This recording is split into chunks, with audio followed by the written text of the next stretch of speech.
사람이 만든 책보다 책이 만든 사람이 더 많습니다. 내비책방. 안녕하세요. 내비책방입니다. 오늘 소개해드릴 책은 기울어진 문해력입니다. 끊어진 대화의 시대, 텍스트와 세상을 새롭게 읽는 법. 조병영 지음. 출판사 21세기 북스. 자, 요새 문해력이라는 단어를 종종 들어보셨을 것으로 예상합니다. 특히나 저희 책방에 와주신 분들이라면 문해력이라는 단어는 알고 계시지 않을까 싶어요. 정확하게 문해력이 어떤 것을 의미하냐라고 물으신다면 문해력은 어떤 것을 읽고 그 안에 담긴 의미를 파악해내는 것이죠. 제 때는 독해력이라는 말을 더 많이 썼던 것 같습니다. 독해력. 문해력보다는 독해력이라는 말을 쓴 것 같은데 비슷한 의미이지 않나 싶어요.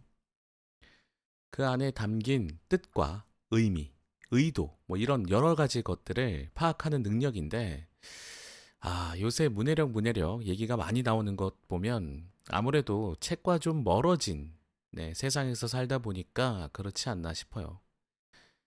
자, 책 표지에도 방금 읽어드린 것처럼 끊어진 대화의 시대라는 말이 있어요. 텍스트와 세상을 새롭게 읽는 법이라는 말이 있는데 대화, 정확하게 저는 대화라는 것은 그래도 목소리 혹은 그 사람의 모습까지 만남이 제일 좋고 그 다음이 통화. 어쩔 수 없다면 저는 문자 같은 것들을 사용하는 것이 옳지 않나. 마지막이 문자다라고 생각을 하는데 요새는 전화조차도 기피하는 그런 어떤 새로운 사회 현상이 있다고 하더라고요. 남들과의 연결이 두려운 걸까요? 누군가와의 소통을 하는 것이 좀 꺼려지는 것일까요? 여러 가지 생각을 좀 하게 만드는 것 같습니다. 그래도 우리는 책이 좋아서 이 방송과 함께하고 계시지 않습니까? 우리는 문해력을 당연히 갖고 계실 거라고 생각합니다. 그리고 혹시라도 주변에 문해력에 관련해서 어려움이 있는 분들이 계시다면 오늘 이 책을 통해서 또 한번 직접 제안을 주셔도 좋고 아니면 이 책을 소개해 주시면 어떨까 싶네요. 맥락을 잃어버린 이들에게 칼날 같은 시선을 찾아줄 책. 텍스트 읽기부터 비판적 문해력, 맥락을 넘나드는 소통의 기술까지 리터러시 분야 최고권위자 조병영 교수의 신문해력 수업.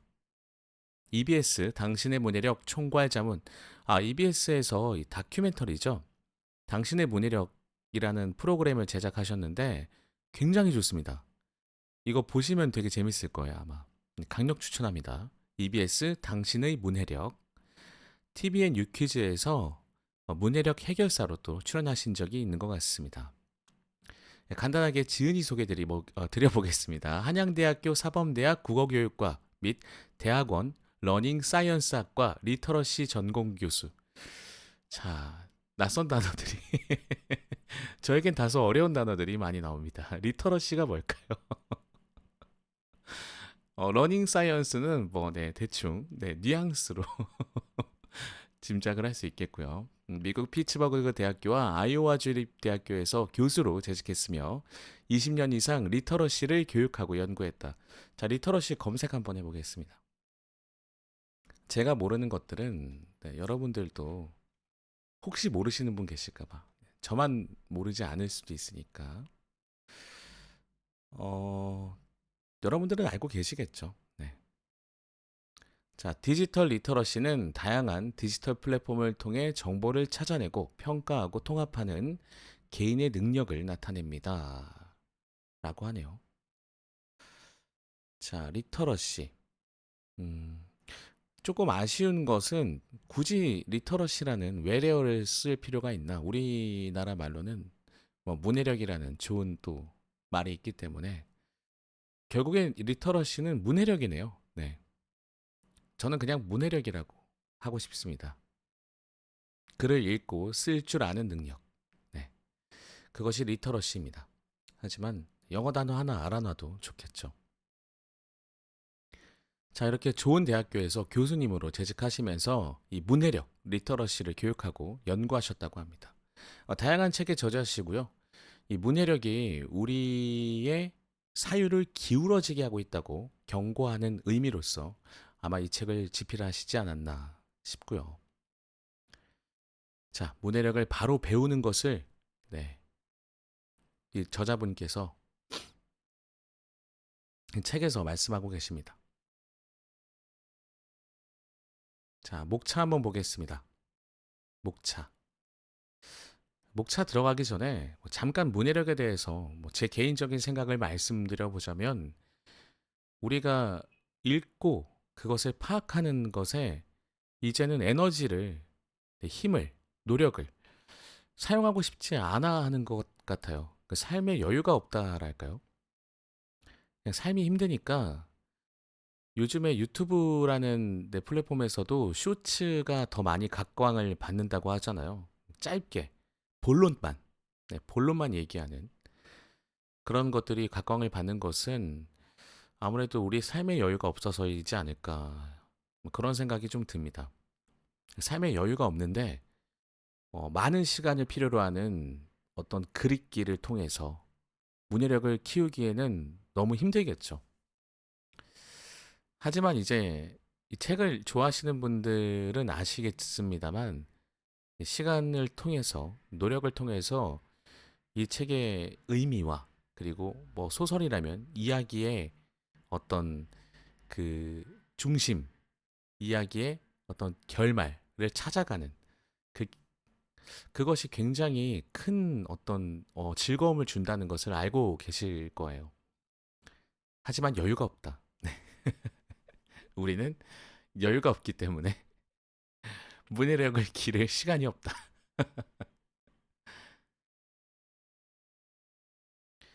그래도 잠깐 끊어서라도 계속해서 책을 읽는 것은 문해력을 계속 키울 수 있는 방법이기 때문에 그렇게라도 좀 도전해 보시길 추천을 드려보네요. 책을 읽고 계시지 않는 분들이라면 그런 방법을 한번 추천드려 봅니다. 저도 힘듭니다. 저도 책 읽기가 참 힘든데 그래도 계속 읽는 거죠.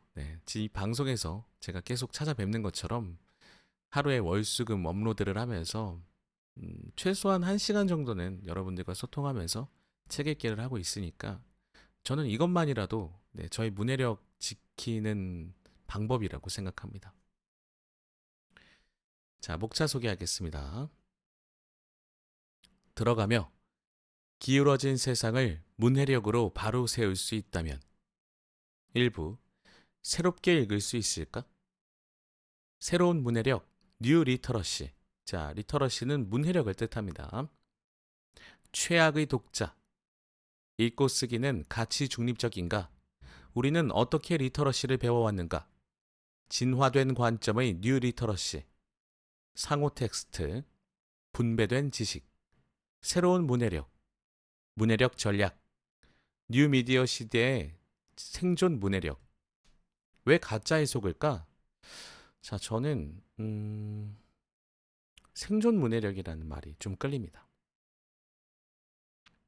이것을 조금 소개해 드려 볼까요? 생존 문해력이라는 말이 문해력을 왜 배워야 하는지 필수적이다. 문해력의 중요성을 강조하는 것 같아서 저는 오늘 이 부분을 좀 소개해 드려 보도록 하겠습니다. 우리는 꼭 필요하다고 하면 하잖아요. 한국 사람들만 그런지 모르겠는데 이거 안 사면 안 돼. 이거 무조건 사야 돼. 라는 마케팅에 참 잘 당하는 것 같거든요. 꼭 필요하다고 하면은 이 책을 좀 읽어보시지 않을까 싶어서 생존 문해력 부분에 소개하고 싶네요. 자, 왜 가짜에 속을까? 미디어의 지능적 진화, 지식의 역설, 글을 읽을 때 내용 지식이 얼마나 부족하면 문제가 될까? 믿음의 반란, 틀린 믿음의 지속적 영향력, 초고도 픽셀을 꿰뚫는 DSLR 전략, 문해력 전략, AI 시대의 비판적 문해력, AI와 비판적 문해력, 기못인 기계만도 못한 인간의 줄임말이네요. 기못인? 아, 이거 너무 슬프다. 네. 말이 기계인 것이지 AI도 이 안에 포함이 되겠죠. AI 무엇인가 이상하다. AI가 뭔가 수상한 움직임을 보여주고 있을까요? 그 다음 제목이 수상한 인공지능. AI의 안정성 문제. 인간 문해력 대 AI 문해력. 우리는 계속해서 기울어진다. 사실적 진실, 감정적 진실. 문해력 전략. 문해력과 당신의 인식론. 문해력과 인식론. 열린 인식론 대 닫힌 인식론. 인식론적 딜레마. 권력에 쉬쉬하지 않기. 문해력 전략. 2부 어떻게 읽어야 할까? 의식과 성찰을 읽기. 너무도 빠른 세상에서 다시 읽기의 의미. 빨리 읽기의 함정. 학습된 읽기의 배신. 생각의 작동 방식. 이해의 판단 기준과 읽기의 풍경. 문해력 전략. 읽기의 중단, 새로운 속도. 새로운 리터러시 환경, 새로운 생각의 습관. 문해력 전략. 제대로 읽는 법에 관하여. 고릴라를 볼 수 있을까? 확증 편향. 자, 확증 편향은 굉장히 많이 나오는 단어입니다. 제가 책 소개할 때 확증 편향 많이 나오죠. 확증 편향은 한쪽으로 치우쳐지게 되는 그런 사고방식이라고 생각하시면 됩니다. 기울어진 사유, 당신의 추천 알고리즘에 갇혀 허수아비를 공격하는가? 이게 무슨 의미일까요? 우리가 알고리즘에 관한 이야기는 좀 나눠봤지만 추천 알고리즘 때문에 허수아비를 공격한다. 어떤 의미일까요? 진실에 다가가지 못한다는 의미일까요? 이게 확증 편향과도 관계가 있거든요. 추천 알고리즘이. 자, 다음은 읽기의 중단과 새로운 속도, 문해력 전략. 읽는 인간의 정체성, 읽는 인간의 5가지 정체성. 자기 점검의 시간, 문해력 전략. 3부, 진정한 문해력. 기호와 의미, 세상을 연결하는 문해력. 문해력은 무엇일까? 무엇을 읽고 쓰는가? 텍스트와 기호, 텍스트와 나, 그리고 의미. 텍스트는 세상을 다시 보여준다. 표지판 문해력, 세상이라는 책, 죽은 지식의 지리학자, 적응과 권력, 품위를 위하여 문해력 전략. 마음과 생각, 몸의 실천, 문해력 유전자는 없다. 문해력은 마음의 문제다. 근데 이 부분은 조금 생각해 봐야 할 제목이네요. 문해력. 그 글을 읽고 내가 이해하고 그 의미를 파악하고 알게 되는 것. 그런 능력을 문해력이라고 하는데 저는 또 이런 생각도 한편으로는 듭니다. 문해력은 내가 가지고 있는 사고방식 안에서 그것을 이해할 거잖아요. 그러니까 똑같은 문장을 읽더라도 내가 악한 사람이면은 악에 도움이 되는 식으로 그것을 이해할 수도 있고요. 뭐 선한 사람이라면 그것을 선한 쪽으로 이해할 겁니다. 이것은 좀 조심스러운 표현입니다만 종교적으로 저는 좀 이해가 안 가는 부분이 있는데 그러니까 이것은 영화의 한 장면이기는 해요. 갱단이 사람을 죽이기 전에 신께 기도를 하거든요. 네, 신께 기도를 하고 사람을 죽여요. 신은 사람을 죽이라고 말을 했을까요? 본인이 이해하는 방식으로 신을 이해하진 않나 라는 생각 때문에 이것이 바로 확증 편향일 수 있겠죠.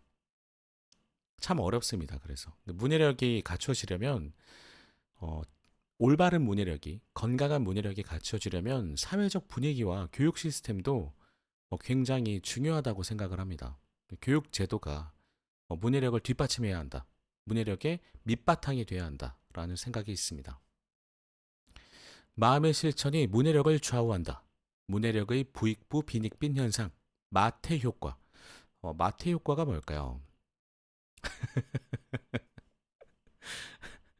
죄송합니다. 네, 마태 효과 검색해 보겠습니다. 이것이 방송의 묘미 아니겠습니까? 네. 자, 마태 효과. 저명한 연구자가 지원금 등 더 많은 혜택을 얻고 그렇지 못한 연구자가 혜택에서 배제되면서 두 연구자 사이에 격차가 심해지는 것을 일컫는 말이다. 아, 이런 것이 있었네요. 음, 이런 식으로도 표현합니다. 마태 효과는 부유한 사람이 점점 더 부유해지고 가난한 사람은 점점 더 가난해지는 현상을 말한다. 흔히 부익부 빈익빈, 연구자가 많은 연구 지원금을 받는 경우도 있고 받지 못한 연구자도 있고 그 둘의 격차가 심해지는 것처럼 뭐 부익부 빈익빈을 마태 효과라고 한다고 합니다. 아, 신약 성경 네, 마태복음에 나오는 구절이네요. 마태복음 25장 29절에 이런 구절이 있다고 합니다. 무릇 있는 자는 받아 넉넉하게 되되 없는 자는 그 있는 것도 빼앗기리라. 그래서 마태 효과라고 할까요? 미국 사회학자 로버트 머튼이 처음으로 주장했다고 합니다. 이 마태복음의 구절을 인용해서 주장을 했나 봐요. 그래서 마태 효과라고 한다고 합니다. 이것은 좀 알아두면 좋을 만한 상식이네요. 여러분들은 또 상식이 넘치시기 때문에 제가 이런 거 찾아보는 거 보면서 좀 안쓰럽게 보시는 분들도 다소 계시리라 생각합니다만 이 친구 참 열심히 하는구만. 이 정도로 생각해 주시면 너그럽게 감사하겠습니다. 마태 효과 하나 배웁니다. 25장 29절이었나요? 네. 다음은 성공의 경험, 문해력 전략, 경험, 공간, 연결의 배움, 경험과 연결, 이해와 확장, 담화 경험, 소통과 존재 양식, 다양한 소통 양식을 이해하는 능력, 메타 담화. 메타가 많이 나오네요. 네. 문해력의 룰, 게임의 법칙, 문해력은 경험으로 발전한다. 문해력 전략. 이 학자분들은 새로운 용어를 만들어내는 것도 굉장히 또 고민을 많이 하실 것 같다는 생각이 듭니다. 메타 담화. 4부 잘 읽으면 행복해질까? 문해력으로 답하는 소통의 디자인, 참다운 경청자, 공통 감각 찾기, 들리지 않는 것까지 듣기, 선의를 보일 것. 자, 선의를 보일 것. 이 부분은 아까 저희가 대화를 나눴던 것처럼 선한 마음으로 이해를 해야 됩니다. 결국에는 그래야만 합니다. 문해력 전략, 번복의 힘, 계속해서 가다듬기. 독서는 어렵다. 독서는 즐겁다. 몰입하라. 문해력 전략. 자, 마지막 부분에 이제 문해력 전략을 계속 제시를 해주시니까 이 부분은 생략하도록 하겠습니다. 성장과 변화, 삶이라는 텍스트. 잘 읽고 쓰면 행복해질까? 의식하는 뇌가 하는 4가지 일. 언어적 소통, 뇌 가소성, 사회적 관계, 젊은이의 문해력. 느슨한 연대, 공동체적 우애. 난 괜찮아. 품위와 웰빙, 거인의 문해력. 자, 여러분들 이것은 좀 벗어나는 다소 의미 없는 얘기긴 합니다만 문해력, 발음이 생각보다 어렵습니다. 앞으로 제가 책을 소개함에 있어서 이 문해력이라는 단어가 나오면 발음 실수가 있을 수 있다. 미리 양해의 말씀 부탁드립니다. 자, 그럼 본론으로 들어가서 들어가는 글, 저자의 글부터 시작해 보도록 하겠습니다. 들어가며 기울어진 세상을 문해력으로 바로 세울 수 있다면 경제협력개발기구 OECD에서 지난 2023년에 실시한 국제 성인 역량평가 결과를 발표했다. 우리의 문해력은 어땠을까? 한국은 31개 참여국 중 22등으로 문해력 점수는 500점 만점에 249점이었다. 최상위권인 핀란드 296점, 일본 289점, 스웨덴 284점, 노르웨이 281점에 비하면 한참 못 미치는 결과였다. OECD 평균인 260점에도 미달이었다. 한국은 2012년에 시행된 1차 조사 결과보다 평균 문해력 점수가 20점 이상 떨어졌고 전체 참여국 중 점수 하락폭이 가장 큰 네 나라에 들었다. 무엇보다 세계 최상위 대학 진학률이 무색하게 고등교육 이수자의 문해력 점수가 20점 이상 가장 크게 하락한 국가였다. 이건 너무 충격적이네요.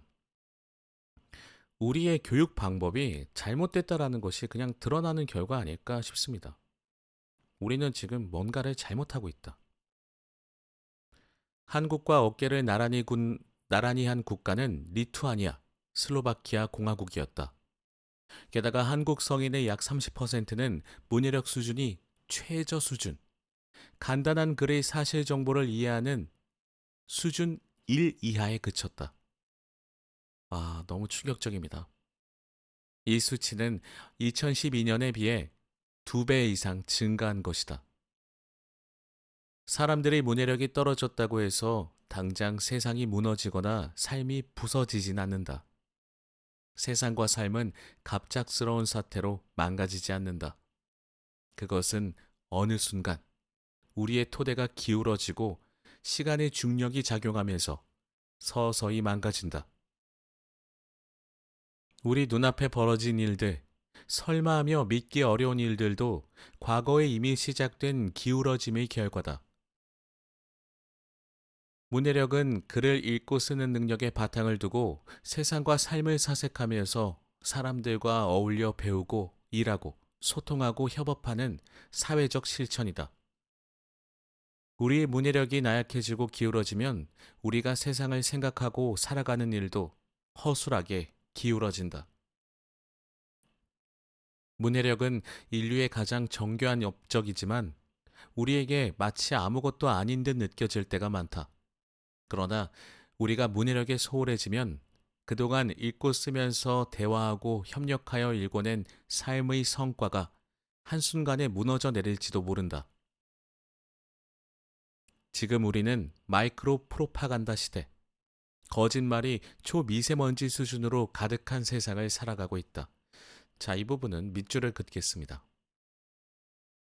어, 이것 때문에, 이것 때문에 저자분께서 문해력에 대한 중요성을 생각하셔서 이 책을 저술하시지 않았나 싶거든요. 지금 우리는 마이크로 프로파간다 시대. 자, 거짓말이 초미세먼지 수준으로 가득한 세상이라고 합니다. 너무 공감이 됩니다. 네, 너무 공감이 돼요.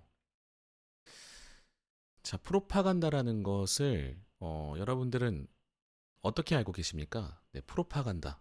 뉴스, 시사, 정치에서 많이 사용되는 단어인데, 어떤 이념이나 사고방식 등을 홍보하거나 설득하는 방법. 네. 그것을 프로파간다, 선전, 선동, 이런 식으로 번역된다고, 네, 나와 있네요. 저도 정확한 의미를 전달해 드리고 싶어서 검색을 한번 해봤습니다. 광고도 마찬가지겠고요.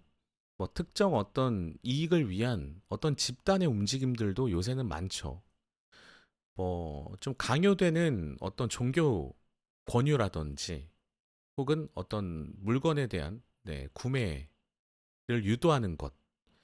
그리고 정치 쪽에서도 많이 사용하고 있고요.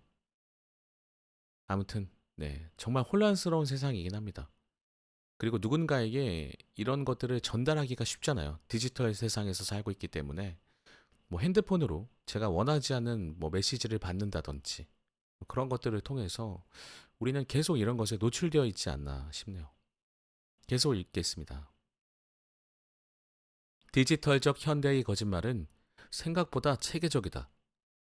거짓말로 사소한 권력을 지탱하는 자들은 거짓말들 사이의 정합성을 마련하고 거짓이 삶의 원리와 규범이 되는 그럴듯한 허구 세계를 축조한다. 그들은 우리에게 우리가 그들 세계에서 아무 탈 없이 편히 살고 있다는 착시를 주사하려 한다. 이런 시대의 환각과 사실, 참과 거짓을 판단하지 못하는 것보다 더 불행한 일은 우리가 진실로 거짓된 것들을 가리고 도려내지 않아도 아무런 지장 없이 이 세상을 그럭저럭 살아가는 처지가 되는 것이다. 좀 무섭죠. 네. 신경 쓰지 않으면, 주의하지 않으면 내가 모르는 사이에 네, 나를 이용해서 나를 제외시키고 자기들만의 세상을 만들려고 하는 그런 마음들이 있다는 겁니다. 문해력이 기울어지면 기울어진 모든 것들이 나와 평행하게 움직이는 올바른 동조자로 보이거나 혹은 모두 그릇된 반대자로 보인다.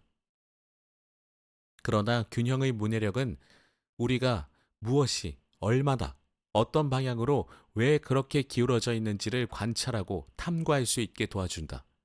진정한 문해력은 세상과 자신의 기울어짐에 대한 예민한 감각이 섬세한 의식에 도달하여 작동하는 자잘하면서도 굳건하며 지기면서도 탄력적인 생각의 근육으로 완성된다.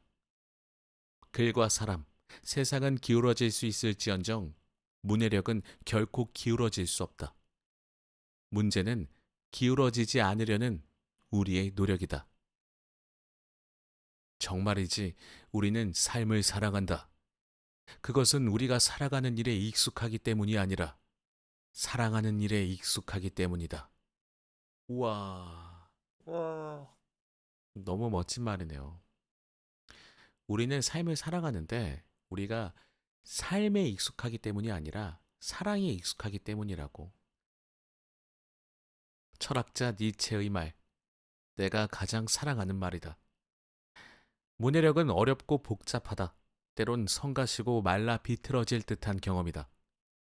그래도 우리에게 읽고 쓰는 일이 귀중한 이유는 우리의 능력에 앞서 우리의 마음이 삶의 텍스트를 읽고 쓰려는 에너지로 활활 타오르기 때문이다.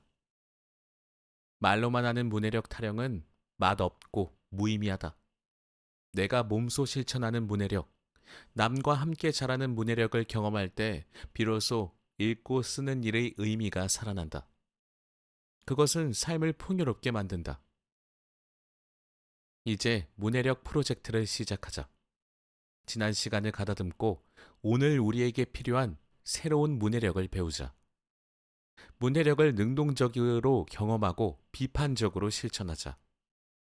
진실한 성찰로 다져진 문해력으로 허망하게 기울어진 세상을 바로 세우는 새로운 시작을 만들자. 그 일에 선뜻 나서자. 네, 저자분의 말이었습니다. 자, 이 책을 읽는 제가 지금 하고 있는 이 행위도 사실은 문해력을 기르기 위해서 시작한 것입니다. 책을 소리내서 읽는다는 것은 심지어 그것을 저 혼자 읽는 것이 아니라 듣는 분들에게 전달한다는 것은 이 문해력이 없으면 너무 힘든 일이에요. 말의 의미를 살려서 전달해야 하고 중요한 부분을 강조해서 읽어야 합니다. 그래서 저는 이 일을 시작했고 그리고 여러분들과 소소하게 이렇게 함께하는 것만으로도 굉장히 행복감을 느낍니다. 여러분들도 한번 해보시면 어떨까 싶네요. 저는 한 1년 정도 쉬지 않고 하루에 딱 1시간 정도 이렇게 소리내서 읽기를 연습했었고 이것을 컨텐츠로 한번 남겨보자라고 생각한 것은 이제 조금 1년이 좀 못 됐네요. 앞으로도 계속 열심히 해보도록 하겠습니다.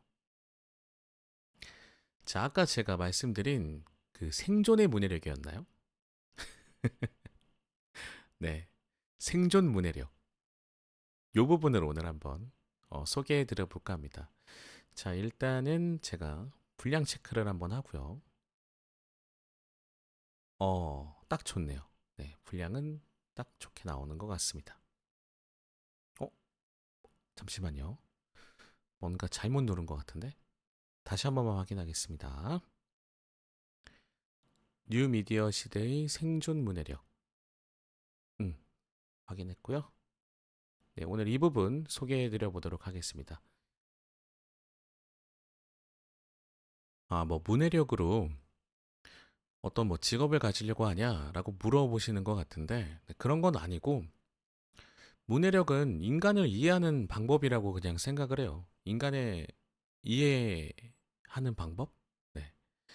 대화잖아요, 대화. 결국에는. 대화에서 이 사람의 말의 의미를 제가 잘 파악을 하고 그 사람의 말을 잘 파악을 해야 제가 오해하지 않고 그 사람의 마음을 이해할 수 있겠죠. 본론입니다. 본문입니다. 뉴미디어 시대의 생존 문해력. 왜 가짜에 속을까? 사람들은 왜 가짜에 속을까? 뉴미디어 시대에 가장 많이 던지는 질문 중 하나다.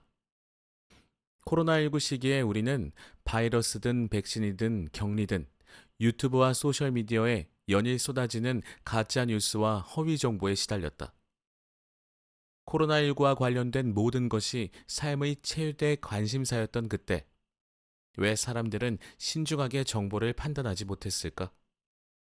지금 보면 모두 하나같이 근거가 빈약하거나 심지어 여러모로 해가 되는 정보들 일색이었는데도 말이다. 오늘날 한국인들의 가장 큰 화두는 집 문제일지 모르겠다. 그래서인지 부동산 시장에 관한 수많은 정보가 오간다. 집값이 오른다, 떨어진다, 여기가 좋다, 거기는 망한다. 길게 보고 투자해라. 지금이 적기다 등 자극적인 문구를 단 자극적인 문구를 단 정보들은 다양한 매체를 통해 대개는 특별히 주는 것 없이 사람들의 마음을 약탈하지만 사람들은 미디어에서 본 것을 차분하게 판단하지 못하고 흔들린다. 우리는 과연 가짜와 허위의 시대에 새로운 문해력을 갖춘 사람이자 새로운 문해력을 실천할 수 있는 사람이 될 수 있을까? 가짜 뉴스가 정치에 미치는 영향은 믿기 어려울 정도다.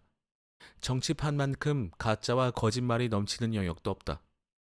굉장히 혼란스럽죠? 네. 정치에는 뭐 새로운 어떤 것들이 없습니다. 그저 그냥 거짓말. 거짓말을 했다고 거짓말을 하고 난리도 아닙니다. 우리나라뿐 아니라 미국, 영국, 유럽, 가까운 아시아 국가들에서도 가짜 뉴스에 힘입어 함량 미달의 정치 지도자들이 선출되는 일이 심심찮게 생긴다. 한 나라를 넘어 국제 정세에 심대한 영향을 미치는 정치적 의사 결정이 가짜 뉴스나 허위 정보로 인해 탈선되는 경우도 적지 않다. 잘못된 정보가 잘못된 의사 결정을 만들어내는 일들이 여기저기서 벌어진다. 자, 이 부분도 밑줄을 긋겠습니다. 잘못된 정보는 잘못된 의사 결정으로 이어집니다. 역사적으로도 정치 프로파간다는 지성의 괴멸, 도덕의 말살, 인류의 파멸을 가져왔다. 이제는 모두가 초미세먼지 수준의 생활 프로파간다를 제작하고 공유하는 시대다. 이런 것을 만드는 사람들도 안타깝지만 그렇다고 우리가 속절없이 당할 수만은 없다. 미디어의 지능적 진화. 이런 일들의 배경에는 미디어가 있다. 미디어도 지능적으로 진화한다. 미디어는 무엇과 무엇을 연결하여 콘텐츠와 메시지를 전달한다. 이를 미디에이션, 즉 매개 또는 조정이라고 한다. 그런데 미디어들이 서로의 기능과 형식에 영향을 주고받으면서 스스로 바뀌기도 한다. 유튜브는 과거 TV를 본떠서 만든 뉴미디어이지만 요즘 TV는 유튜브를 노골적으로 본떠서 사생활 노출과 오락 중심의 콘텐츠가 범람하는 괴이한 공중파 미디어가 된 듯하다. 이렇게 미디어끼리 연결되고 과거와 오늘의 것들이 서로 영향을 주고받으며 변화하는 현상을 리미디에이션, 즉 재매개 또는 교정이라고 한다. 콘텐츠가 다양한 미디어를 통해 변신하기도 한다. 소설이 영화가 되고 영화가 책이 되고 책이 쇼폼 콘텐츠가 되는 것은 매우 흔하다. 웹툰이 드라마가 되고 드라마가 영화가 되고 영화가 뮤지컬이 되는 건 문화 산업의 순리처럼 보인다. 이렇게 미디어와 미디어가 자기 정체성을 바꾸어 변신하는 현상, 콘텐츠와 메시지가 다양한 미디어 형식으로 전환되는 것을 트랜스미디에이션이라고 한다. 우리말로는 전환적 매개 또는 매체 전환이다. 같은 주제의 콘텐츠도 미디어가 바뀌면 전혀 다른 내용, 구조, 형식, 의미를 지니게 된다. 매체 전환은 다매체 중독의 시대에서 한 가지 문화 상품을 다양한 미디어 상품으로 만들어 더 큰 영리를 얻을 수 있다는 점에서 엔터테인먼트 산업의 핵심이기도 하다. 이처럼 미디어는 스스로 생물처럼 학습하고 진화한다. 이는 디지털 소통 환경의 긍정적이고 생산적인 변화를 가져오기도 하지만 한편으로는 매우 광범위하게 정보를 왜곡하거나 매체 과소비를 낳기도 한다.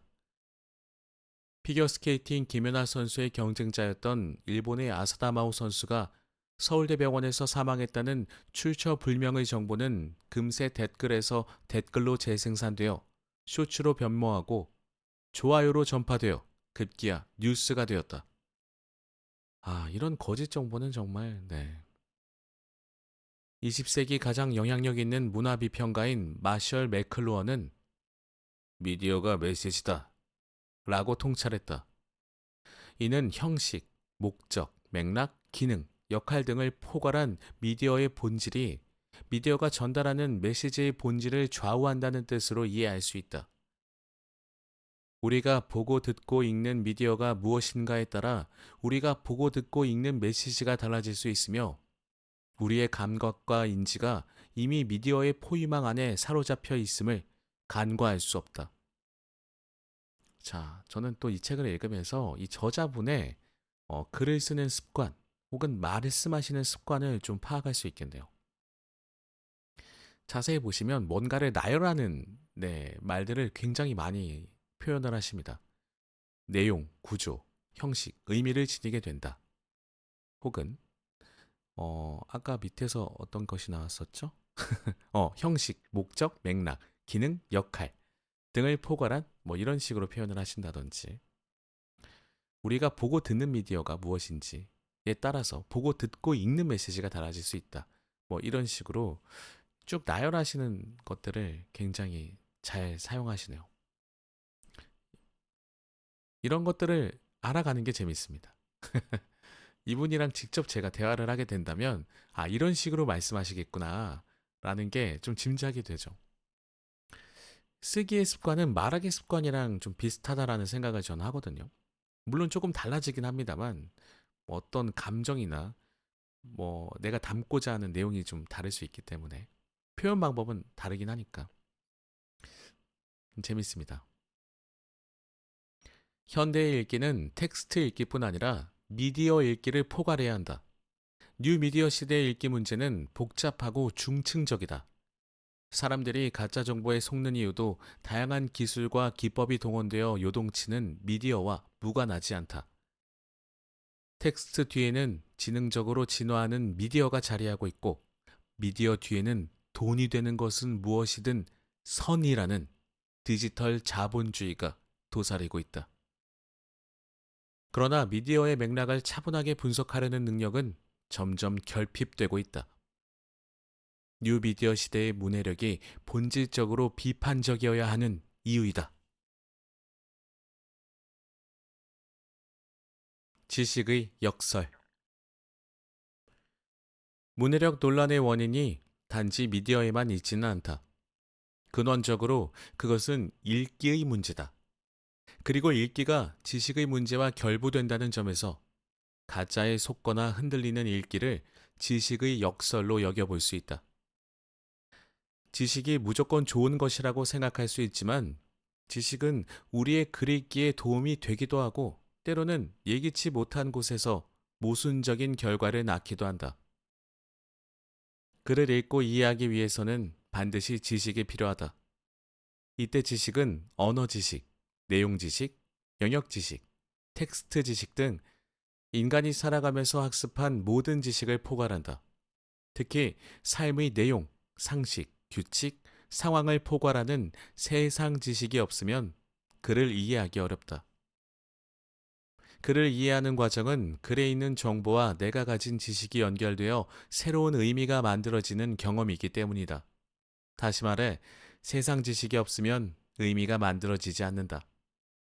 따라서 가지고 있는 지식이 잘못되거나 부족한 것도 문제가 되겠지만 잘못 배우고 익힌 지식을 오용하거나 남용하는 것도 문제가 된다. 그에 따라 이해 역시 잘못될 수 있기 때문이다. 자, 이 부분은 아까 우리가 목차 소개할 때 같이 한번 대화를 나눠봤었죠. 내가 알고 있는 대로 이것을 이해하려고 할 거기 때문에 또 내가 잘못 배우고 익히면 문제가 될 수 있다라는 것도 또 저자분께서 말씀해 주시니까 확인이 됩니다. 음, 그래서 교육이 중요한 것 같습니다. 우리가 세상 지식, 세상을 알아야 모든 것들을 알 수 있기 때문에 이 세상을 아는 방법에서 반드시 교육에서 그것들이 올바르게 이루어져야 되지 않나 싶습니다. 저는 개인적으로 교육 일을 좀 해봤긴 했는데 부모님들께 참 많이 당부하고 싶은 말씀이 많은데 여기선 안 하도록 하겠습니다. 그냥 아이가 행복한 거 행복하게 해주셨으면 좋겠어요. 아이가 하는 행동이 자기가 좋아서 하는 행동이 대부분 많을 거잖아요. 그것이 다른 사람에게 피해를 주는 게 아니라면 그냥 하고 싶은 거 하게끔 해주시면 어떨까. 짧게 줄이자면 이렇습니다. 지식의 역설이란 이런 것이다. 지식은 글 읽기에 필수적이지만 그 지식이 글 읽는 우리의 발목을 잡을 수도 있다. 지식이 많고 구체적이면 글을 정확하게 이해하고 분석적으로 판단할 수 있지만 지식이 왜곡되어 있거나 지식의 활용법이 적절하지 못하면 그것은 오히려 정확한 글 읽기, 명민한 분석과 합리적인 해석을 방해한다. 아예 지식이 부족하거나 결핍되면 두말할 것 없이 글 읽기는 아무리 애를 써도 풀리지 않는 난제가 된다. 기본적인 지식은 좀 쌓아두어야만 글 읽기가 가능하고 있다고 하더라도 지식이 있다 하더라도 그것이 왜곡되어 있으면 혹은 그 지식을 활용하는 방법이 적절하지 못하다라는 표현을 저자분은 하셨는데 적절하지 못하다는 것은 다른 사람을 생각하지 않고 본인의 이익만을 추구한다면 다른 사람에게 피해를 주는 것은 상관하지 않고 그런 식으로 지식을 활용한다면 안 되죠. 네, 그것은 안 됩니다. 내가 가진 지식과 글 읽기를 통해 도달한 이해는 상호 보완적이다. 좋은 지식이 좋은 이해를 촉진할 수 있기 때문이다. 자, 이 부분도 깔끔하게 한 줄로 정리해 주셨습니다. 좋은 지식이 좋은 이해를 촉진할 수 있다. 반면에 이 둘이 상호 파괴적일 수도 있다. 나쁜 지식이 나쁜 이해를 만들고 나쁜 이해가 나쁜 지식을 강화할 수도 있다. 이 부분이 무섭죠. 프로파간다, 선전선동에 이용당하는 분들은 본인이 믿고 있는 것이 나쁜 것인지 모르시잖아요. 그렇기 때문에 참 무섭습니다. 이것을 하는 사람이 나쁜 거죠. 당한 사람들에게도 모르겠습니다. 죄를 물어야 할까요? 물을 수도 있겠습니다만 참 어려운 문제네요. 이것을 처음 시행한 사람들을 일단 강력하게 처벌해야 하는 것이 맞지 않나 싶네요. 마찬가지로 아예 지식이 없으면 이해가 되지 않고 이해가 안 되면 지식도 만들어지지 않는다. 갑자기 좀 그런 생각이 드는데 만약에 제가 프로파간다를 이용해서 나쁜 행동을 한 사람을 강력하게 처벌해야 합니다. 네, 이렇게 말을 했어요. 그런데 누군가가 저를 고소해. 그러면 그 사람은 본인이 나쁜 프로파간다를 하고 있다라고 스스로 실토하는 게 되지 않을까요? 이런 식으로 이해를 할 수 있지 않나? 갑자기 문득 이런 생각이 들었습니다. 자, 계속 읽어보겠습니다. 지식과 이해가 상보적인 이유는 또 있다. 상보적이라는 말은 상호 보완적이라는 말을 줄이신 거겠죠, 아무래도. 글을 잘 읽기 위해서는 지식이 필요하지만 지식을 얻기 위해서는 무엇보다 글을 잘 읽어야 한다. 자, 지식이 글을 잘 읽는 것에 도움을 주는데 글을 잘 읽기 위해서는 지식이 필요한데 또 지식을 얻기 위해서는 글을 또 잘 읽어야 한다고 합니다. 이를 선순환으로 볼 수도 있고 악순환으로 볼 수도 있다. 몰라서 못 읽게 되고 그래서 안 읽게 되고 점점 더 모르는 상황으로 빠져들 수 있다. 부정적 독자 경험이다.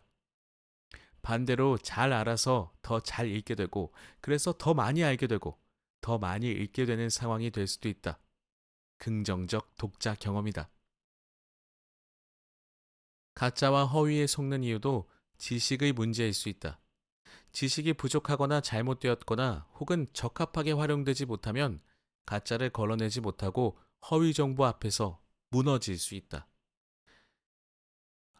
이 허위 정보는 대부분 사기로 이어지는 것이잖아요. 그러니까 사기를 하기 위해서 허위 정보를 풀어서 사람들을 현혹시키고 우리가 거기 앞에서 무너지면 현혹되면 그러면은 네, 매우 안 좋은 일들이 벌어지죠.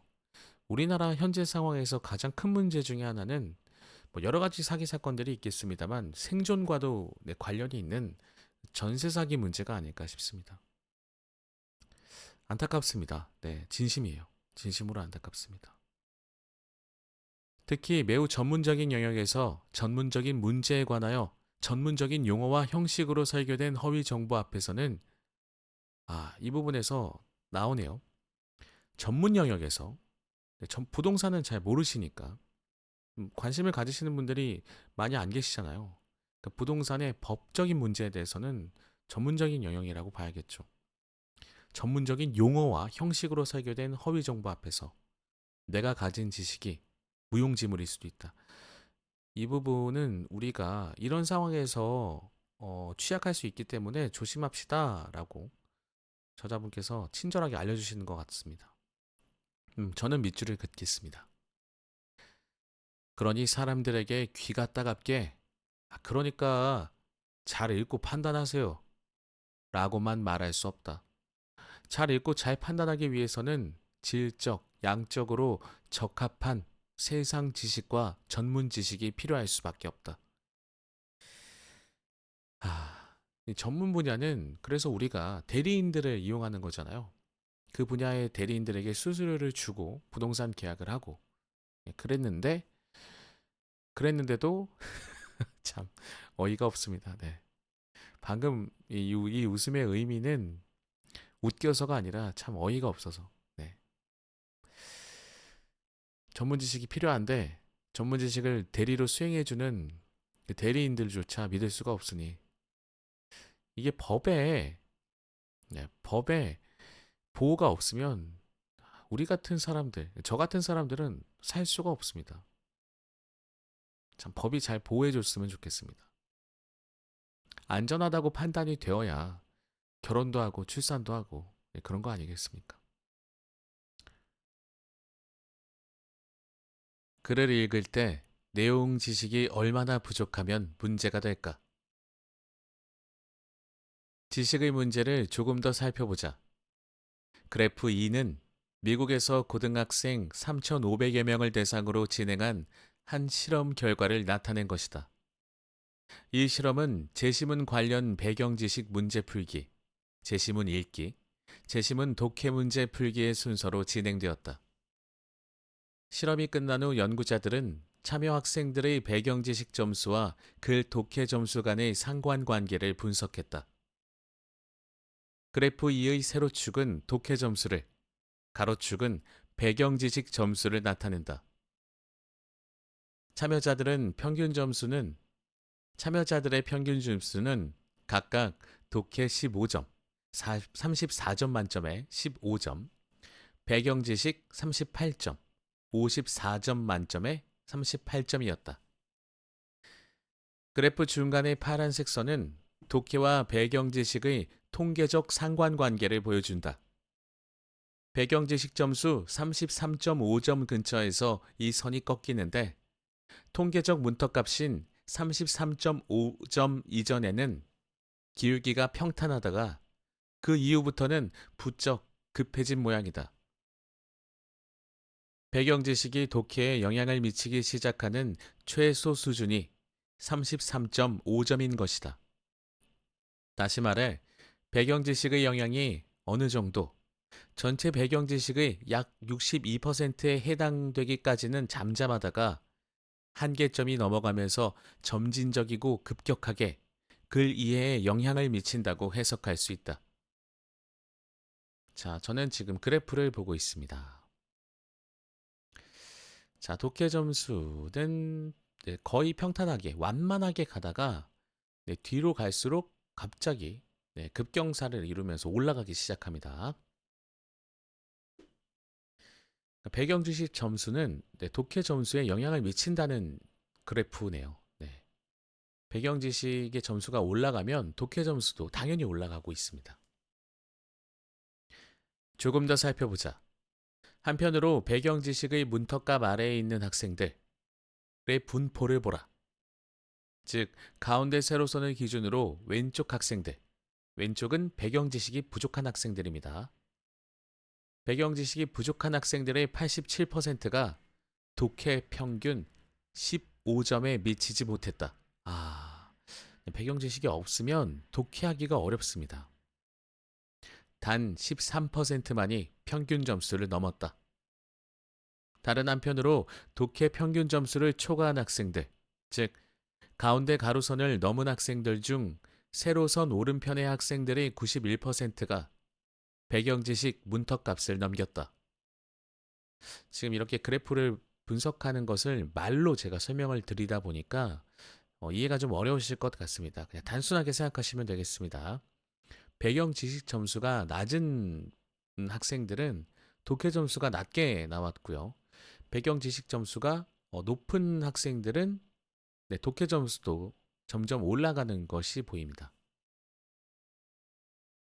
이 실험의 결과는 평균 이상의 수준으로 글을 이해한 학생의 대다수가 최소 수준 이상의 배경 지식을 보유하고 있었다는 뜻이며 최소한의 배경 지식이 없다면 글 이해 과제에서 성공할 확률이 10분의 1 정도로 매우 낮아진다는 사실을 보여준다. 그만큼 배경 지식이 글 이해에 미치는 영향이 크다는 것이다. 자, 이런 걸 보면은 이 배경 지식이라는 것이 얼마나 중요한 것인지에 대해서 또 작가분이 말씀해 주고 계시는데 우리는 배경 지식보다는 좋은 성적을 받기 위한 학문적 지식만을 좀 고집하는 분위기잖아요. 물론 그것도 너무 중요합니다만 그것이 끝나고 나면 네, 학문적 지식에 대한 공부가 끝나고 나면 자연스럽게 이 배경 지식에도 관심을 가질 수 있도록 네, 유도하거나 혹은 학문적 지식을 가질 때 이 배경 지식도 함께 가질 수 있도록 교육하는 것이 좀 바람직하지 않을까 합니다. 지식이 글 이해에 중요하지만 그 영향을 단지 지식의 유무로 판단하는 것은 다소 일반적이고 기준이 모호하다. 그렇다면 우리가 글을 읽는 과정에서 작동하는 지식은 어느 정도여야 하며 어떤 조건을 갖추고 있어야 할까? 지식이 있고 없음을 넘어 글을 읽는 사람은 자신의 배경 지식이 다음의 네 가지 조건에 어느 정도 충족하는지 질문할 수 있어야 한다. 지식이 충분한가? 글의 주제, 소재, 영역에 관해 얼마나 많이 알고 있는가? 지식이 정확한가? 글 내용에 관해 얼마나 최신의 믿을 만한 지식을 가지고 있는가? 지식이 구체적인가? 글 내용에 관련된 경험, 사례, 개념, 맥락을 떠올릴 수 있을 만큼 배경 지식이 상세하고 구체적인가? 지식이 유기적인가? 글 내용에 관련한 배경 지식이 일관성과 짜임새를 갖추고 있는가? 문해력을 키우려면 지식도 함께 키워야 한다.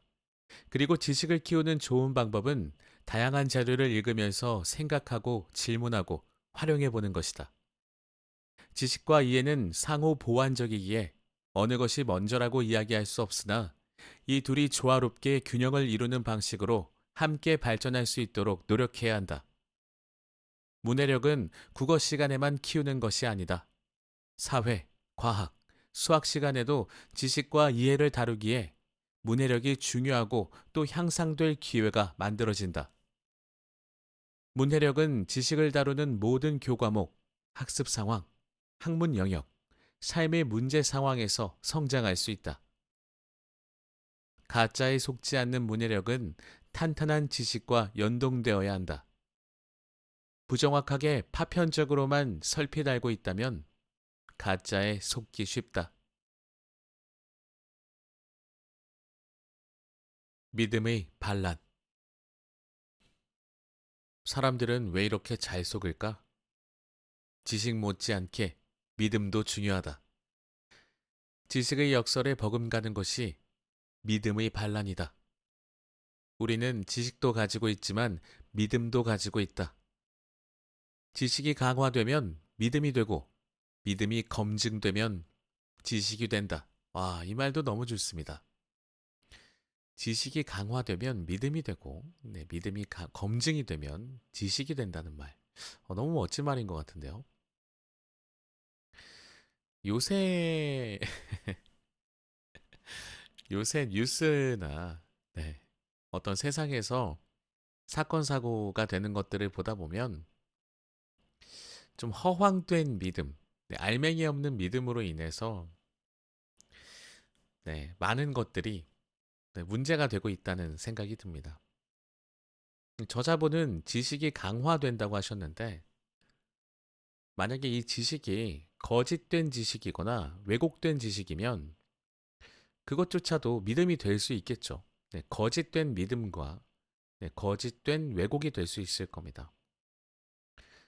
그 믿음으로 살고 계시는 분들도 계시기 때문에 안타깝기도 하고 때로는 분노를 금할 길이 없기도 합니다. 계속 읽어보겠습니다.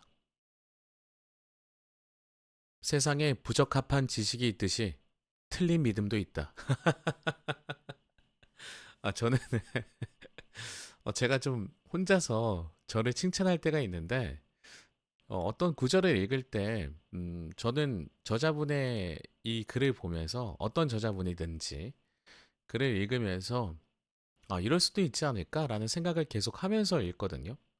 근데 마침 그런 것이 제가 생각했던 것이 바로 뒤에 이어서 나오면 저는 너무 그때 제 자신을 좀 칭찬하고는 합니다. 기분이 좋거든요. 그냥 기분이 좋아져서 가끔 칭찬합니다. 네. 누가 칭찬해주지 않으면 여러분들도 스스로 칭찬을 하시는 것도 좋지 않을까 싶어요. 요새 칭찬이 좀 인색하잖아요. 내 자신을 내 스스로 칭찬하는 것도 좋지 않을까 싶습니다. 그것이 뭐 자만이라든지 뭐 교만이 되지만 않으면 상관없겠죠. 그러면 우리는 어째서 틀린 믿음, 더욱 정확하게는 틀린 것에 대한 믿음을 고치지 못할까? 이를 인지적 요인과 정서적 요인으로 나누어 생각해 보자. 자, 좋은 부분인 것 같습니다. 네. 우리는 왜 고치지 못할까요?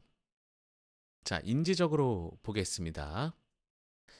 인지적으로 봤을 때 첫째 요인은 직관적 사고의 문제다. 우리는 자주 특별한 근거 없이 보이는 것에 의지하여 직관적으로 생각하고 판단한다. 그래서 당연하다고 여기는 것들의 근거가 뭔데? 라고 물으면 잘 설명하지 못한다. 맞아요. 막무가내로 야, 이래 이래 이렇대, 저래 저래 저렇대 라고 하는 사람한테 그래?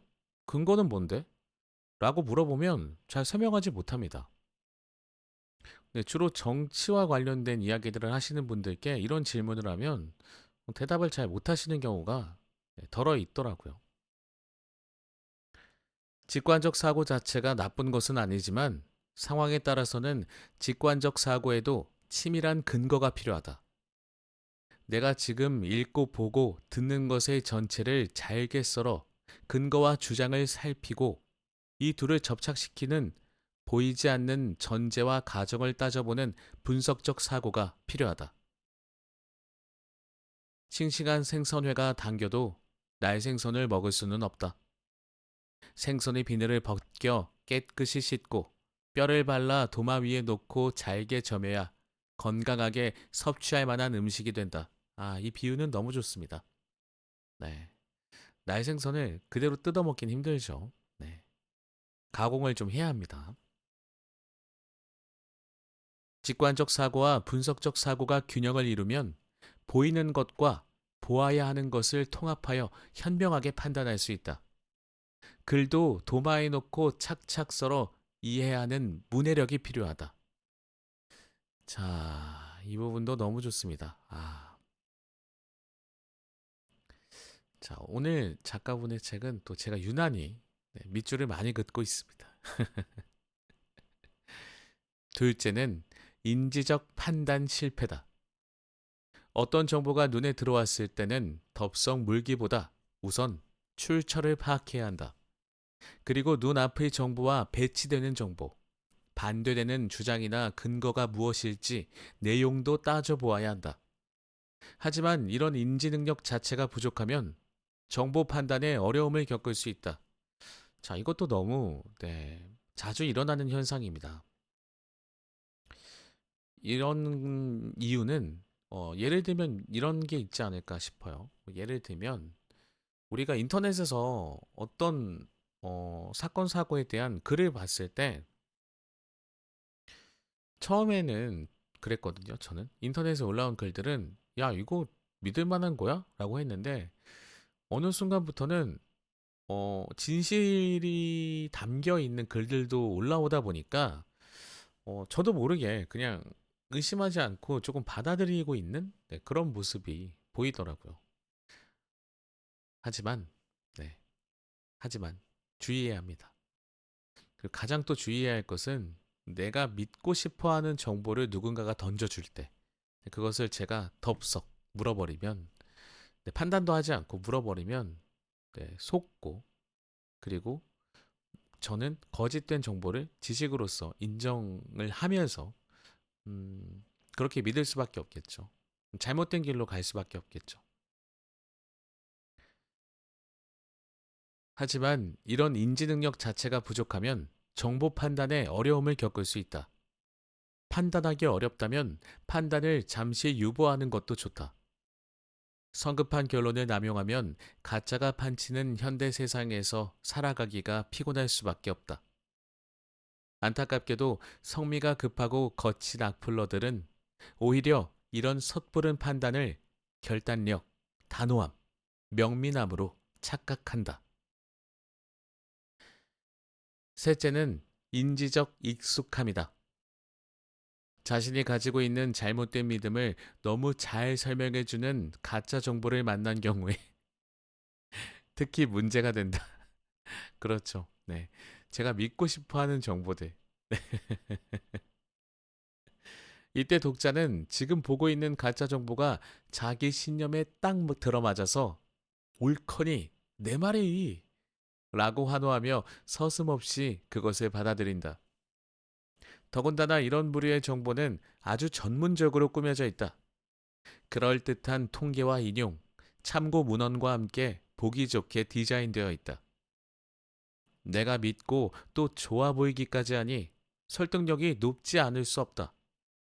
세련되게 만들어진 가짜 정보를 보면 쉽게 속을 가능성도 올라간다. 그래서 저는 미디어의 역할이 참 중요한 것 같습니다.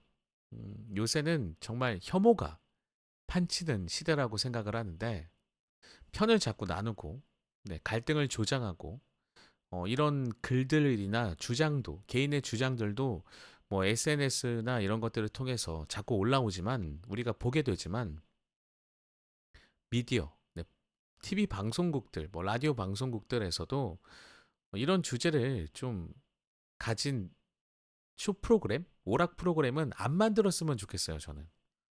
자꾸 이걸 왜 만드는지 모르겠어요.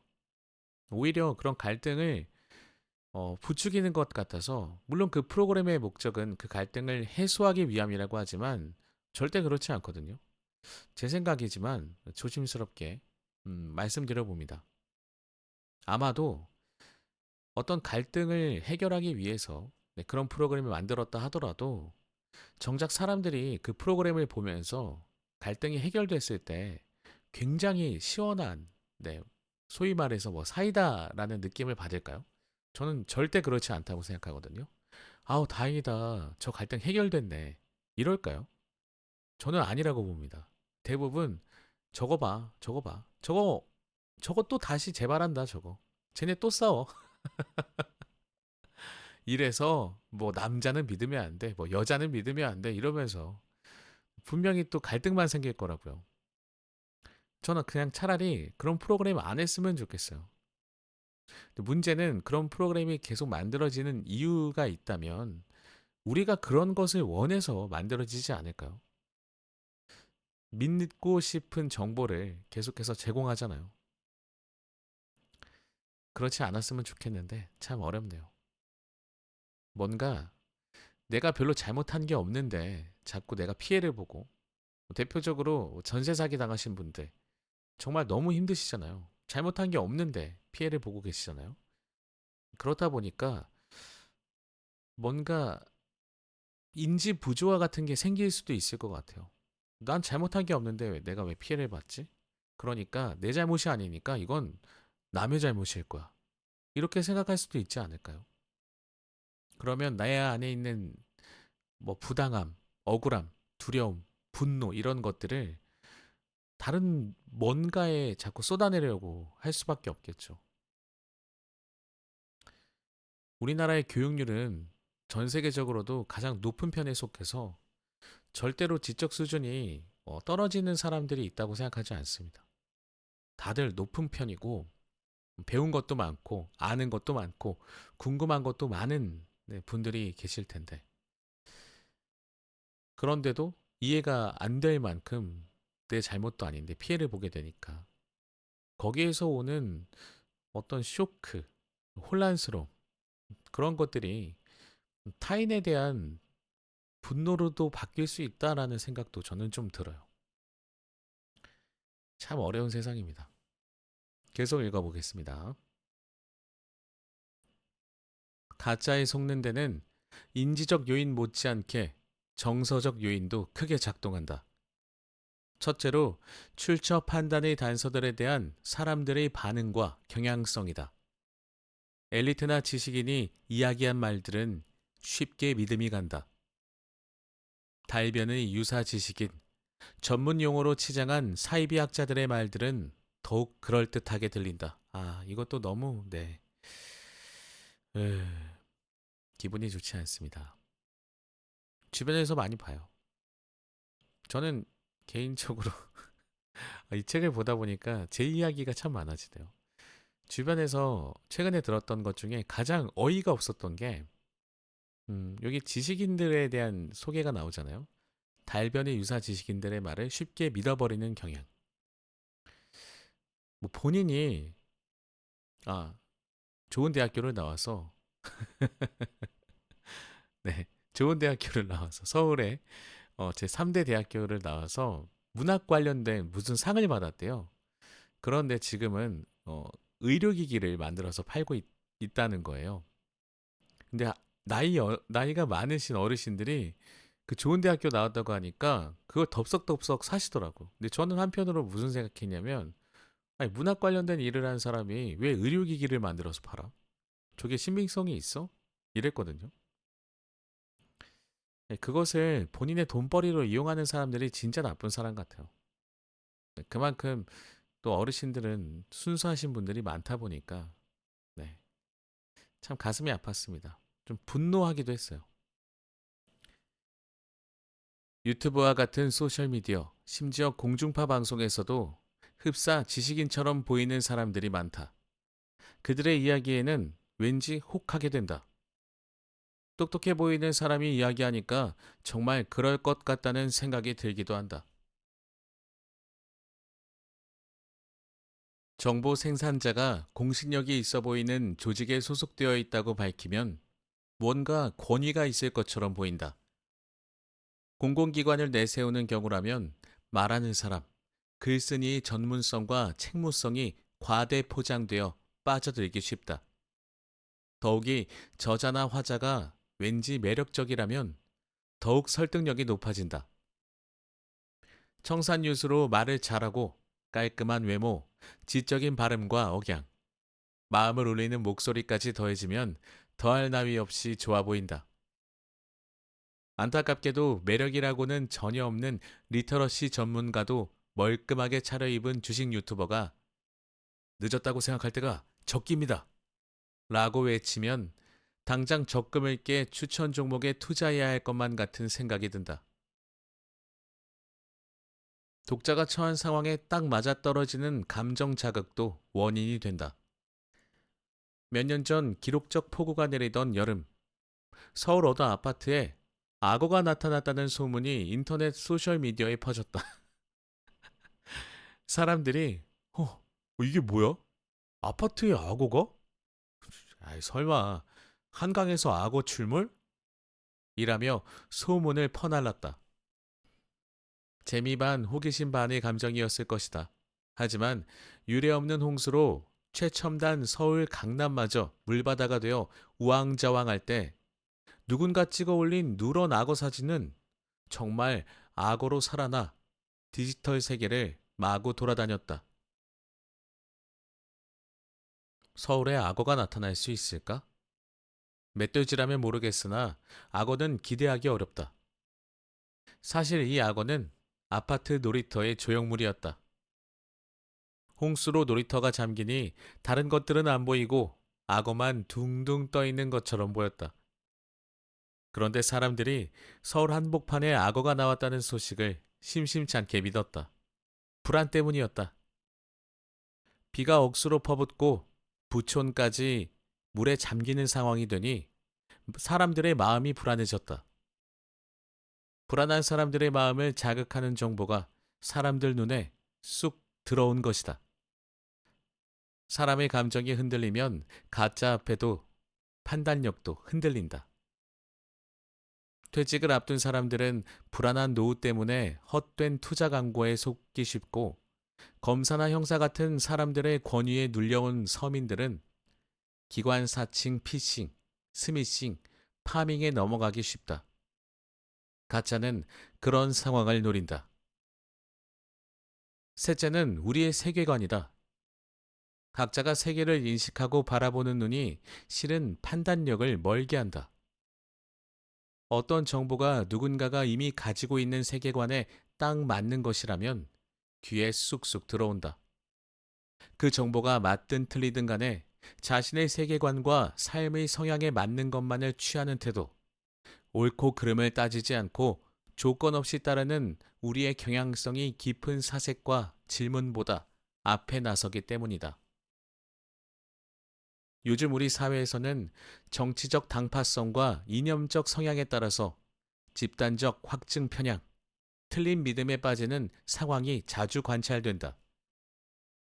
특히 미디어 알고리즘은 사람들의 세계를 점점 좁고 편협한 공간으로 변질시킨다.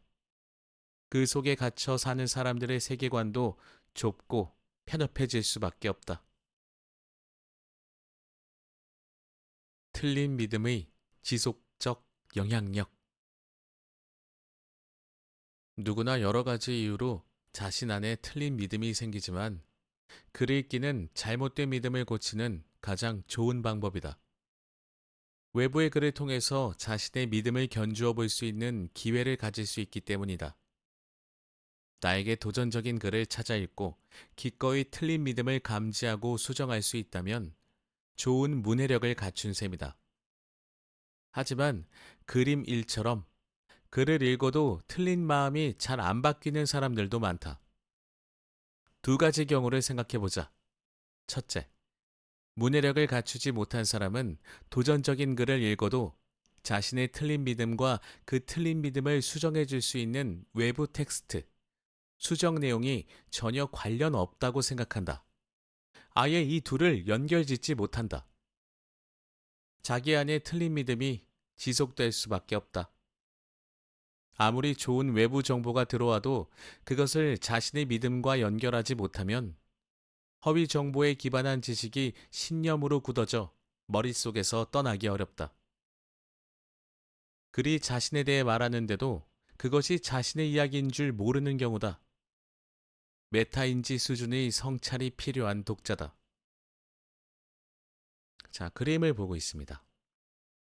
머릿속에 틀린 믿음이 있는 두 개의 그림이 있는데 한쪽은 틀린 믿음이 있고 밑에서는 수정 내용이 이제 틀린 믿음을 향해서 가고 있어요. 네, 수정 내용과 틀린 믿음의 단절이라고 써 있고 수정 정보가 허위 정보 신념에 통합되지 않음, 허위 정보 신념이 거짓으로 검색되지 않음, 이렇게 써 있네요. 오른쪽 그림에는 틀린 믿음과 수정 내용이 결합이 됐습니다. 선택적 정보에 기대어 허위 정보 신념을 유지함. 오로지 허위 정보 신념만 검색됨이라고 써 있습니다. 좀 이해하기 어렵네요, 저는. 밑에 글을 한번 읽어보겠습니다. 수정 정보. 네, 둘째, 독자가 외부의 수정 내용을 인지하더라도 제대로 받아들이지 않는 경우다. 이것 때문에 저 그림이 있었구나. 자, 좀 정리를 해봐야 되겠네요. 네, 첫 번째에서는 글을 읽어도 내 틀린 믿음과 그 틀린 믿음을 수정해 줄 수 있는 그 내용이, 새로운 내용이 전혀 관련이 없다고 생각해서 이 둘을 연결짓지 못해서 내가 지금 믿고 있는 게 틀렸잖아요. 근데 그게 틀렸다는 내용을 받아들일 수가 없는 거죠. 네. 내가 지금 잘못 믿고 있는데 남들이 예를 좀 들려드리면 좋겠어요. 내가 이상한 사이비를 믿고 있는데 남들이 그 사이비에서 가르치는 내용을 전부 반박할 수 있는 어떤 경전의 구절을 가져와서 계속 옆에서 얘기를 해줘. 근데 그것이 자신의 그 머릿속에 있는 틀린 내용과 잘못된 믿음과 연결이 안 돼. 그래서 계속해서 이 믿음을 가져가는 거죠. 사이비를 믿는 거지. 네, 그게 첫 번째 예가 될 수 있겠습니다. 두 번째는 독자가 외부의 수정 내용을 인지하더라도, 그러니까 이 사람이 내가 틀렸다는 걸 얘기하고 있는데 그걸 알겠어. 근데 받아들이지 않는 경우에래요. 이게 더 무섭다. 알고 있어도 받아들이지 않는 거. 이런 경우는 대부분 정보의 친숙도와 관련된다. 그러니까 나는 이 틀린 믿음을 너무 오랫도록 갖고 있었기 때문에 외부에서 뭔가를 얘기해도 나의 생각이 틀렸다고 얘기를 해줘도 그것을 받아들이지 않는 거죠. 외부의 수정 내용이 자신의 틀린 믿음에 비해 현저하게 낯선 것이라면 문해력이 좋지 못한 독자는 수정 내용이 아니라 자신에게 친숙한 틀린 믿음을 그대로 선택할 가능성이 크다. 자, 그러니까 내가 이것을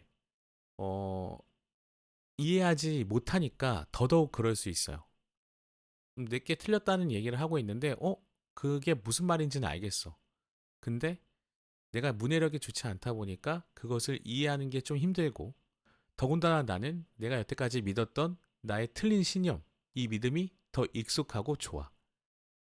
그래서 이걸 계속 고집하는 거죠. 이런 경험이 반복되면 승리자인 틀린 믿음이 패배자인 수정 내용을 누르고 독자의 인지 구조 안에 더욱 강력하게 또아리를 튼다.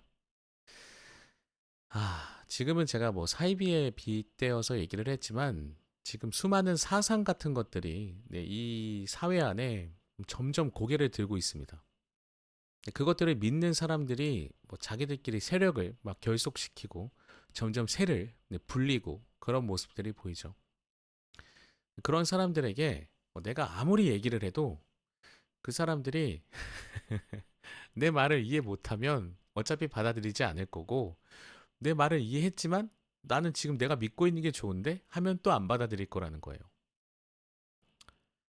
근데 그나마 문해력이 뛰어난 사람들은, 배경 지식이 많아서 문해력이 뛰어난 사람들은 이것들을 인정하고 자신의 생각을 바꿀 수 있다는 겁니다.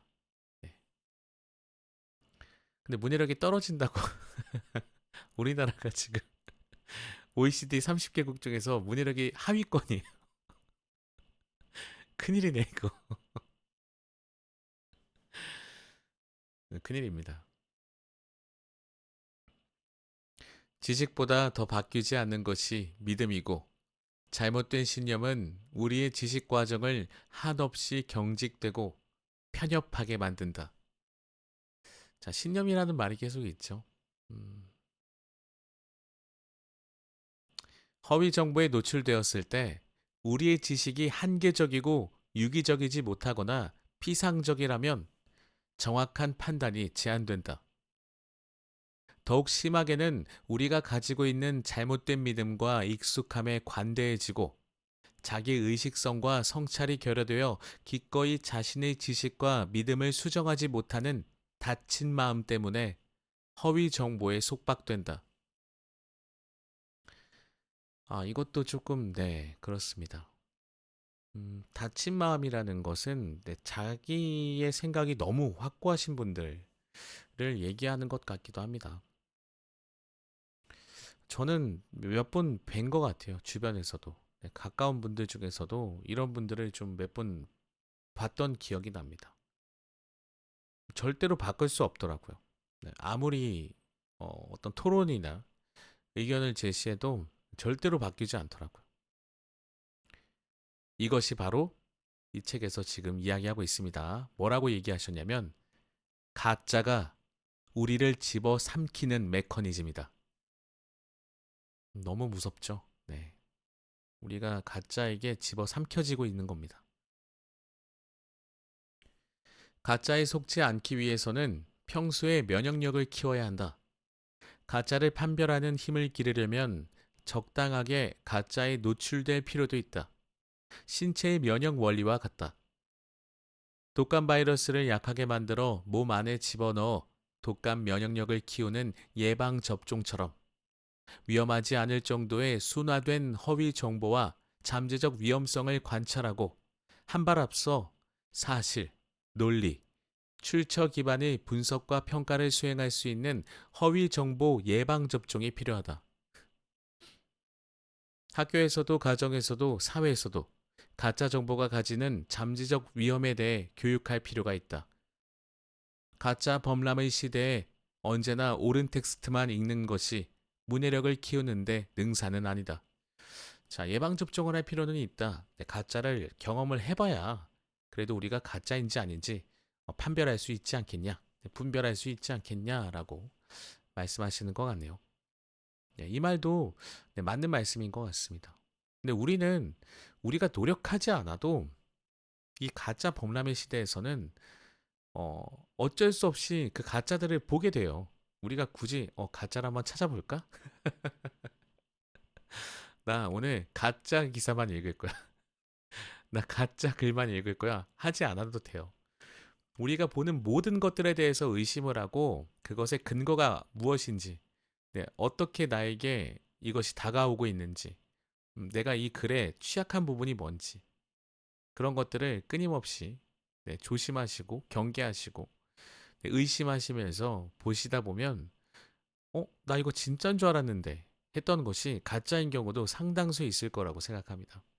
굳이 가짜를 찾아다니실 필요는 없을 것으로 저는 예상합니다. 초고도 픽셀을 꿰뚫는 DSLR 절약. DSLR은 사진기 종류 아닌가요? 네, 디지털 카메라를 DSLR이라고 하지 않나? 제가 잘 몰라가지고 한번 네, 읽어보겠습니다. 이제 가짜를 맨눈으로 구별하기 어려운 세상이다. 그렇다면 인간 감각의 한계에 도달한 이 시대에 어떻게 우리는 가짜를 판별할 수 있을까? 우리는 눈이 아니라 머리를 믿어야 하고 머리를 믿기 위해서는 몸과 마음의 행동이 뒤따라야 한다. 글 읽기는 노동이다. 노동은 시간과 노력을 요구한다. 가만히 앉아 이미지를 쳐다본다고 해서 가짜가 진짜로 영글어 입속으로 떨어질 리 없다. 진위가 구별되기를 기다리지 말고 직접 발로 뛰어 진실을 가려야 한다. 다음의 DSLR 전략은 카메라의 시선 너머로 조작된 가짜인지 진짜인지 모를 이미지, 사실인 듯 진실을 왜곡하는 텍스트를 어떻게 읽어야 하는지 그 방법을 제안한다. DSLR. 이것을 약자로서 새로운 단어를 만드신 것 같습니다. D는 distrust입니다. 보인다고 모두 믿지 말라. 보인다고 사실이 아니다. 보이는 것을 전적으로 믿기보다는 보이지 않는 것이 무엇일지 찾고 살피자. 부당하게 가려져 있거나 크고 중요하게 보이는 것들에 주의하자. 섣부른 판단을 경계하자. S는 소울싱인 것 같습니다. 출처를 확인하라. 저자가 누구이고 매체가 무엇인지 확인하자. 전문성과 신뢰성을 보장할 수 있는지 점검하자. 믿을 만한 지식과 경험, 나의 판단에 도움이 되는 식견과 정보를 제공하는지 평가하자. 그렇다고 지나치게 권위에 의존하지는 말자. 권위가 남용되는 경우도 대비하자. 판단은 자신의 몫이다. L은 룩업입니다. 추가로 탐색하라. 보이는 것이 전부가 아니다. 다른 출처, 다른 자료, 다른 글과 책이 무엇을 말하는지 탐구하자. 추가로 찾고 읽은 것을 비교, 대조, 연결하여 진실을 찾아 나서자. 현명한 판단을 위해서는 충분한 보강 조사가 필요하다.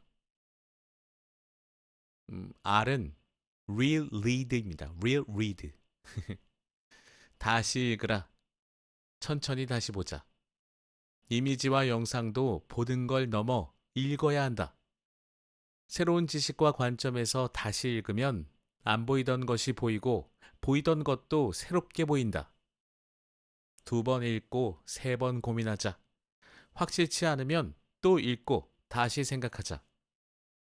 반복은 공부의 어머니, 다시 읽기는 판단의 아버지이다. 읽는 것만이 문해력을 키우지는 않는다. 읽으면서 끊임없이 내가 읽는 것과 읽는 방식에 대해 돌아볼 수 있어야 한다. 나의 문해력을 곰곰이 생각하면 글을 곰곰이 생각할 수 있는 문해력을 키울 수 있다. 이 부분에서 이쯤에서 제가 제안 드릴 수 있는 건 여러분들 책을 읽으실 때 그 저자가 말하는 것을 비판적 사고로 읽으면 도움이 된다는 얘기를 어디선가 들어본 적이 있습니다. 그러니까 비판적이라는 것은 이게 말이 되는 소리야? 막 막무가내로 무슨 이런 쓸데없는 얘기를 써놨어. 이게 아니고 비판은 이런 게 아닙니다. 네, 오해하시면 안 되고 과연 이럴까? 이게 정말 맞을까? 반대는 이런 것들이 있지 않을까? 나라면 어떻게 생각할까? 이런 생각을 하는 거죠. 괜히 또 비판하라고 했더니 이거 책 제목부터 마음에 안 들었어. 그런 식으로 하시면 안 됩니다. 절대로 그러시면 안 됩니다. 자, 마지막 부분에 문해력 전략이 있습니다.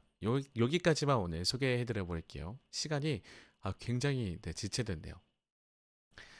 텍스트를 꼼꼼하게 해치하고 분석하여 진정한 의미를 파악해야 한다. 직관적 사고 자체가 나쁜 것은 아니지만 상황에 따라서는 직관적 사고에도 치밀한 근거가 필요하다. 내가 지금 읽고 보고 듣는 것의 전체를 잘게 썰어 근거와 주장을 살피고 이 둘을 접착시켜 보이지 않는 전제와 가정을 따져보는 분석적 사고가 필요하다. 앞에 있던 내용들인데 중요한 부분들만 저자분이 정리해 주신 것 같습니다. 직관적 사고와 분석적 사고가 균형을 이루면 보이는 것과 보아야 하는 것을 통합하여 현명하게 판단할 수 있다. 글도 도마에 놓고 착착 썰어 이해하는 문해력이 필요하다. 텍스트를 통해 자신의 생각을 성찰하고 발전시키는 것이 중요하다.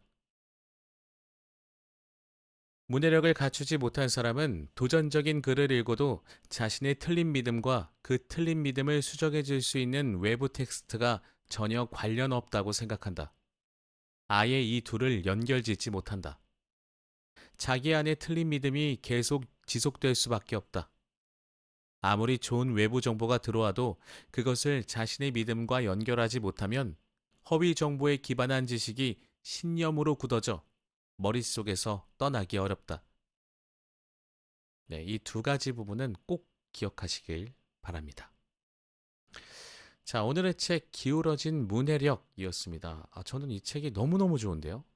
여러분들 이거 두 번 읽으시고 세 번 고민해 보시기 바랍니다. 판단해 보시기 바랍니다. 너무 좋은 책인 것 같습니다. 이것은 단순히 우리가 문해력에 대한 고민이라기보다는 문해력이 이 세상을 살아가기 위해서 꼭 필요한 부분이고 문해력을 키워야 하고 문해력이 있고 없고의 차이가 굉장히 크다. 왜냐하면 이 세상이 거짓으로 가득 차 있는 세상이기 때문에 우리가 문해력이 없으면 이것들이 진짜인지 가짜인지 분별할 수가 없다. 네, 이런 중요한 메시지도 같이 있는 것 같습니다. 그래서 이 책을 읽다 보니까 단순히 책을 잘 읽는 법, 내용을 잘 파악하는 법, 이런 것이 아니라 우리가 세상을 이해하는 법, 네, 세상을 파악하는 법, 세상을 판단하는 법, 뭐 이런 식으로 생각이 확장되지 않나 싶어요. 자, 오늘의 책은 정말 강력하게 추천드리면서 저는 너무 행복한 시간이었습니다. 네, 오늘 방송이 너무너무 재밌었고 유난히 또 제가 말이 좀 길었죠. 제 마음에 쏙 맞는 책을 만나게 된 것 같은데 이것조차 제가 좀 경계해야 할까요? 네, 제가 원하는 책을 읽게 돼서 혹시 이게 가짜 정보인데 제가 익숙함이라는 것 때문에 이것을 받아들인 건 아닌지 오늘 자기 전에 한번 스스로를 비판해 보면서 잠자리에 들어보도록 하겠습니다. 들어주신 모든 분들 항상 감사드립니다. 네, 요새도 아직까지도 네, 감기나 각종 또 이상한 전염병들이 요새 유행을 한다고 해요. 그러니까 다들 항상 건강하게 뭔가 사람들이 많은 곳에 갈 때는 예방수단을 꼭 네, 지키시고 마스크도 좀 착용하시면서 본인의 건강 잘 지키시면서 또 다음 방송에서 만나 뵀으면 좋겠습니다. 저는 다음 시간에도 재미있고 유익한 책으로 찾아뵙도록 하겠습니다. 들어주신 모든 분들 다시 한번 감사드립니다. 감사합니다.